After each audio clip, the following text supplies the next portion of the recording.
बात करेंगे आज एक ऐसे विषय पर जिसकी चर्चा आए दिन तमाम जगह पर होती रहती है। बहुत सारे विरोधी लोग इस मामले को लेकर तंज कसते हुए नज़र आते हैं। तो इसी विषय पे बात करेंगे। सामाजिक कार्यकर्ता हमारे साथ मौजूद हैं दीपांकर जी। सबसे पहले दीपांकर जी का बहुत-बहुत स्वागत करते हैं। दीपांकर जी आपका बहुत-बहुत स्वागत। धन्यवाद सर आपको और आपके चैनल का भी। ठीक। साथियों बात करेंगे आरक्षण को लेकर। जिस तरह आरक्षण पर बार-बार सवालात खड़ा किए जाते हैं, कुछ लोग आरक्षण का विरोध करते हैं, तो बहुत सारे लोग समर्थन में इसके खड़े होते हैं। तो सर जैसा जैसा कि देखा गया कि आरक्षण का सदियों से जब से संविधान लागू हुआ है इस देश के एससी, एसटी, ओबीसी के लोगों को जो मज़लूम थे जिनको काफ़ी वर्षों से सताया गया है, उनको आरक्षण दिया गया कि वो उस पायदान पर हाशिए पे जो थे वो उस पायदान पे पहुँच पाएँ मेन धारा में। क्या लगता है सर जिस तरह आरक्षण का आज भी विरोध हो रहा है उसको लेकर क्या कहेंगे आप? इस पर सर सबसे बड़ी चीज़ ये है कि आरक्षण जो है वो एक व्यवस्था के तहत जो हमारे समाज में कभी पिछले लोग थे, जिनके पास कोई व्यवस्था नहीं थी। तो जो ये आरक्षण लागू हुआ तो आरक्षण कोई गरीबी का मामला नहीं है। लेकिन आरक्षण उस गरीबी में जो सामाजिक रूप से जो लोग पिछड़े हुए थे, जिनके पास कोई व्यवस्था नहीं थी और जिनके ऊपर अस्पृश्यता से लेकर के छुआछूत से लेकर ये सारे सिस्टम लाद दिए, जिससे उनको आगे बढ़ने के लिए कोई सिस्टम नहीं बचा था। इसलिए उनको जो है कि ये आरक्षण दिया गया। कुछ लोग ये कहते हैं कि गरीबी के मामले में रखा गया है, ऐसा कुछ है नहीं। लेकिन जो उस व्यवस्था से जो छटे हुए लोग थे, जिनके पास कोई व्यवस्था नहीं थी, उनके लिए ये आरक्षण लागू हुआ। और आरक्षण जो है, अगर बात की जाए तो आज़ादी से पहले वो सारे सिस्टमों पर भई यही लोग काबिज़ रहे, बड़े लोग काबिज़ रहे। तो जब अगर बड़े लोग काबिज़ रहे तो क्या समस्त एससी, एसटी, ओबीसी के लोगों को हक अधिकार मिल रहे? तो ऐसा नहीं लगता है। तो आज़ादी के बाद तब जो संविधान में हमको अधिकार मिला तो बाबा साहेब ने वो अधिकार आरक्षण, जिसे अधिकार कहा जाता है, आरक्षण कह के लोग कहते हैं कि अरे आरक्षण कोई भीख है। अरे हम कह रहे हैं कि जब सीट हमारी जो है, सीट जो है कि जिसकी जितनी संख्या भारी उसकी उतनी हिस्सेदारी। तो उनको अगर अधिकार नहीं मिल रहा है, जो लोग कहते हैं कि आरक्षण, तो आरक्षण से तो आज जो जाने वाला है उसका नंबर जनरल से भी ज़्यादा हो रहा है। और जनरल उससे कम वाला वो अधिकार मिल रहा है, उसको नौकरी मिल रही है, लेकिन हमारे लोगों को नौकरी नहीं मिल रही है। तो कहीं न कहीं हमारे समाज के साथ वो जो लोग ये बातें करते हैं, संविधान विरोधी हैं, वो आरक्षण विरोधी हैं। ऐसे लोगों की बातें सुनकर जो लोग, कुछ ऐसे लोग हैं, अब तो देखने को मिल रहा है कि बड़े-बड़े साधु लोग हैं, वो लोग आरक्षण का विरोध कर रहे हैं। ये कौन लोग हैं? ये वही आरक्षण और आरएसएस के जो लोग हैं जो आरक्षण का विरोध कर रहे हैं। पहले लोग कहते पढ़ा-लिखा हैं आदमी आरक्षण की बात नहीं करता था। जो लोग कह रहे जो हैं हम आरक्षण का पढ़ा-लिखा विरोध आदमी नहीं आरक्षण की बात करता था, हाँ। लेकिन आज जो है कि वो साधु संत लोग कर रहे हैं, साधु संतों को इस चीज़ से क्या लेना-देना? लेकिन कर रहे हैं। जी। लोग ये कह रहे हैं सर कि जिस तरह आरक्षण पे बातें होती हैं, तो कहना उनका कहना है कि आरक्षण दीजिए, आरक्षण से दिक्कत नहीं है, लेकिन आरक्षण जो होना चाहिए आर्थिक आधार पे होना चाहिए। क्योंकि जो सरकारी कर्मचारी आईएएस, पीसीएस बन गया है, नेता बन गया, तो उसको आरक्षण की ज़रूरत क्या है? इस पर क्या क्या कहेंगे आप? अगर ऐसी बात है तो जो लोग पहले बहुत सारे कई बार मंत्री रह चुके हैं, पहले उनका नंबर खत्म किया जाए। जो अगर आज एक पहली बार हो रहा है और जो लोग पहले से हैं तो खत्म कर दिया जाए ना उनको। देखिए आरक्षण, अब एक अभी जो आदमी जिसने नाम भर दिया कि ये विधायकी लड़ने वाला है, कहा जाए कि अब वो आदमी अमीर हो गया, तो कैसे हो गया भाई? अगर उस जो कहा जाता है कि आर्थिक आधार पर, तो आर्थिक आधार पर अब जैसे मान लीजिए हमारे समाज का कोई आदमी महाप्रधान बन गया, चाहे कोई एक पद पे हो गया और उसके घर पता चला कि उसके घर 2 बिसवा भी ज़मीन नहीं है। अधिकारी तो है, लेकिन उसके पास 2 बिसवा ज़मीन नहीं, लेकिन उसके जाने के बाद यानी वो व्यवस्था खत्म हो जाएगी। तो अगर आरक्षण का जो लोग विरोध करते हैं, तो वो सारी व्यवस्था में सबको भागीदारी दे देना, फिर अगर आरक्षण खत्म कर दो भाई। सबको समान शिक्षा दिया जाए, सबको समान व्यवस्था दे दिया जाए, उसके बाद जो जिसकी मर्ज़ी जहाँ जैसा रहेगा उसके साथ वैसा दिया जाए, आरक्षण उसको दिया जाएगा तो हम मंज़ूर हैं।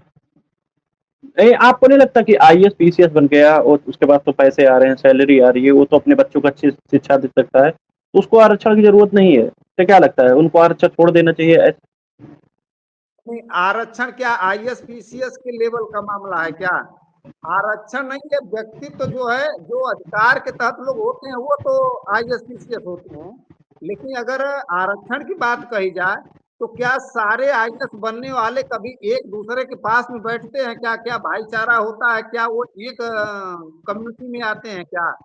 यहाँ तो आईएएस नहीं, प्रधानमंत्री मुख्यमंत्री राष्ट्रपति बनने के बाद जिनको मंदिर में नहीं बैठा दिया जाता है, उनके साथ छुआछूत की बीमारी चल रही है, छुआछूत भेदभाव किया जा रहा है। तो कि अगर वो खत्म कर देंगे तो फिर जो लोग हो रहे हैं वो भी नहीं होंगे। तो बहुत सारे लोग अगर तो हाँ, जी, जी, क्या कह रहे थे? बोलिए। जी, ये कह तो रहे हैं जैसे जी, जी, जो समाज में जो व्यवस्था चल रही है, अगर उस हिसाब से होता कि जो लोग मंत्री हो गए तो भाई मंत्री सारे लोग एक दूसरे के भेदभाव भुला कर, वो चाहे छोटी जात का हो, चाहे बड़ी जात का हो, चाहे किसी जात का, सारे लोग एक बराबर एक सिस्टम में रहते, आईएएस लेवल पे होते तो आईएएस लेवल के सारे लोग एक समान होते, तो ये बात समझ में आती। लेकिन यहाँ तो एक आईएएस नहीं, वो देश का राष्ट्रपति है, उसके साथ भेदभाव हो रहा है। इसका मतलब अधिकार जरूरी है, आरक्षण का विरोध हम नहीं करेंगे। उनको भी जरूरी है, क्योंकि जब उनके होने के बाद भी उनको कहीं ना कहीं उनको परेशान किया जाता है, तो ये चीजें हमें स्वीकार नहीं है। जी। तो सर, विरोधी जो लोग हैं वो बार-बार लोगों को गुमराह करते हैं। आरक्षण जैसे आप बता रहे हैं, आरक्षण का मामला प्रतिनिधित्व है कि जिसकी जितनी संख्या भारी उसकी उतना हिस्सेदारी। लेकिन आज तक जो एससी, एसटी, ओबीसी के लोग, जो लोग इस फ़ायदे को ले रहे हैं या पढ़े-लिखे होने के बाद भी सिस्टम में आ रहे हैं, उनको आरक्षण का लाभ मिलता है, वो सिस्टम में जाते हैं, फिर भी वो समझ नहीं पाते आरक्षण क्या चीज़ है। प्रतिनिधित्व है कि जिसकी जितनी संख्या किसी जिसकी अगर बहुजनों की संख्या 85% की भागीदारी होनी चाहिए, लेकिन आरक्षण को एक भीख के रूप में कि आरक्षण एक भीख है, आरक्षण लेके आया है तो उसके बाद जानकारी नहीं है, आरक्षण से डॉक्टर बना है, तो ऐसे सब वारदात आप लोगों को देखने को मिलते हैं, कमज़ोर समझा जाता है जो आरक्षण। इस पर क्या जवाब है? अब देखिए, जो वो कौन दिव्य कीर्ति हैं, ब्राह्मण हैं, उन्होंने कहा कि 3000 साल तक ब्राह्मणों ने आरक्षण पर कब्जा रहा, यानी सारी व्यवस्था पर उनका कब्जा रहा।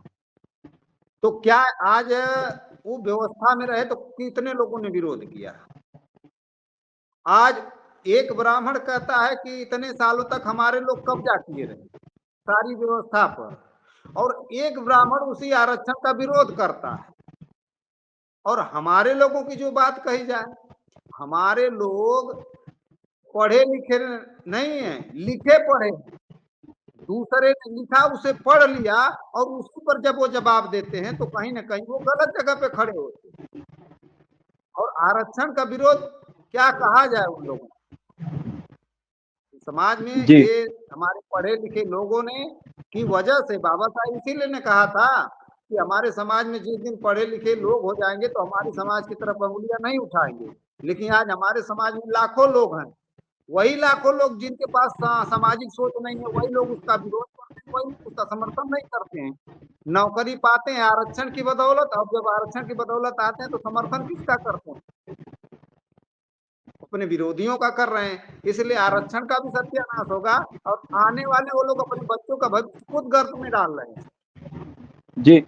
सर, लास्ट सवाल हमारा है कि जिस तरह आरक्षण का मामला सामने आता है कि आरक्षण मिलना चाहिए, इतनी फीसदी मिलना चाहिए, इतने लोगों को मिलना चाहिए, आर्थिक आधार पे होना चाहिए। तो सवाल ये है कि सर, जिस तरह आउटसोर्सिंग तमाम ऐसे मामले लाए जा रहे हैं, संविदा तमाम तो सरकारी संस्थानों में आरक्षण का मामला था। अब तो तमाम जो सरकारी संस्थान उसको बेच दिए गए या तो उनको प्राइवेट कर दिए जा रहे हैं। तो आरक्षण तो अपने आप ज़ीरो हो जा रहा है। तो मामला ये क्यों नहीं उठता नज़र आता है कि आरक्षण मिल रहा है लोगों को? तो क्या कहेंगे इस पर आप? अभी देखिए, जो हमारे समाज में एससी एसटी ओबीसी के लोग, जब वो पढ़ाई आजादी के बाद लगभग 70 के दशक के बाद हमारे लोगों ने पढ़ाई किया, जब पढ़ाई किया तो जब नौकरियों में आना शुरू हुआ तो इसी मनुवादी लोगों ने एलपीजी लाया। एलपीजी इसलिए लाया कि हमारे समाज के जो लोग नौकरियों में आने लगे तो हमारे लोग मजबूत होने लगे, तो वो लोग सारा सिस्टम ये लोग लाने लगे, जिसकी वजह से हमारे समाज में एकता और जो है कि मजबूती ना बन पाए। क्योंकि जो आज ये व्यवस्था मिली है, वो सरकारी और बड़े पदाधिकारी होने की वजह से मिली। तो वो सारी व्यवस्था इसलिए खत्म की जा रही है कि आने वाले में ये लोग तानाशाही व्यवस्था लाना चाहते हैं। और जब प्राइवेट सारा सिस्टम होगा तो सारे लोग प्राइवेट संविदा हो जाएंगे, और आने वाले कल में जो हमारे आईएएस पीसीएस चाहे जो लेवल की बात है, जो आज कई लाखों रुपए कमा रहे हैं, आने वाले कल में जब संविदा के तहत होंगे तो सारे लोगों को 2 साल 4 साल के बाद छटैया कर दिया जाएगा, तो फिर हमारे लोग क्या बचेंगे। तो लड़ाई फिर समाज की खत्म हो जाए, यानी हमारे समाज को आने वाले कल में गुलाम बनाने की ये प्रवृत्ति बनाई जा रही है। और हमारे लोगों को इसके लिए बढ़ चढ़ करके अधिकार बचाओ अभियान के तहत समाज की लड़ाई लड़नी चाहिए, वो चाहिए एससी एसटी, चाहे माइनॉरिटी, चाहे कोई भी। जी। तो साथियों काफ़ी अहम मुद्दे पर हम लोगों ने चर्चा किया कि जो षड्यंत्रकारी लोग हैं, जो आज भी ये पचा नहीं पा रहे हैं, जो मनवादी मानसिकता के लोग हैं, आज भी नहीं बता रहे हैं कि बहुजनों को जो हक अधिकार संवैधानिक अधिकार मिला, उसको आज खत्म करने के लिए वो दिन-रात काम कर रहे हैं। और सबसे खास बात ये रही है कि बहुजन समाज के ही पढ़े-लिखे लोग, जिसको बाबा साहब ने आगाह बहुत समय पहले किया था कि जो अधिकार हमने दे दिए, कम से कम उन अधिकारों को आप आगे ना ले जा पाना, लेकिन पीछे भी मत जाने देना। लेकिन आज की डेट में हमको ये देखने को मिला है कि अधिकार निरंतर खत्म हो रहे हैं। हमारे लोग कहा करते थे कि संविधान पर और आरक्षण पर अगर हाथ उठाएँगे तो हम लोग ये आंदोलन कर देंगे, वो आंदोलन कर रहे हैं। लेकिन आज मनवादी सिस्टम के लोग षड्यंत्र करके तमाम ऐसी व्यवस्थाएँ उत्पन्न कर रहे हैं। चाहे जैसे सर ने अभी एलपीजी का बात की, एलपीजी के माध्यम से तमाम सरकारी जो सेक्टर थे जहाँ पर बहुजनों के हक और अधिकार मतलब जहाँ पे आरक्षण लागू होता था, उन सिस्टमों को आज निजीकरण कर दिया गया है, प्राइवेट कर दिया गया है। तो साथियों, आपके तो हक अधिकार दिन प्रतिदिन खत्म हो रहे हैं, लेकिन आप लोग जगने का काम नहीं कर रहे। पिताजी सरकारी नौकरी में थे, आज उनके बच्चे 6,000, 7,000, 8,000 रुपए में संविदा और आउटसोर्सिंग पे काम कर रहे हैं, तो ये शर्म का विषय है। तो साथियों, जो भी लोग इस वीडियो को देख रहे हैं, उस वीडियो को ज़्यादा शेयर करिए और अपने हक अधिकार के लिए सड़कों पे उतरना ही पड़ेगा, क्योंकि जितनी देरी आप करेंगे, उतना ही सत्यानाश होने वाला है समाज का। तो साथियों, जो दीपांकर सर ने जो बातें कही, उस पर आपकी क्या राय है? कमेंट बॉक्स में ज़रूर दीजिए। तब तक के लिए बने रहिए बहुजन 85 के साथ। बहुत-बहुत धन्यवाद सर।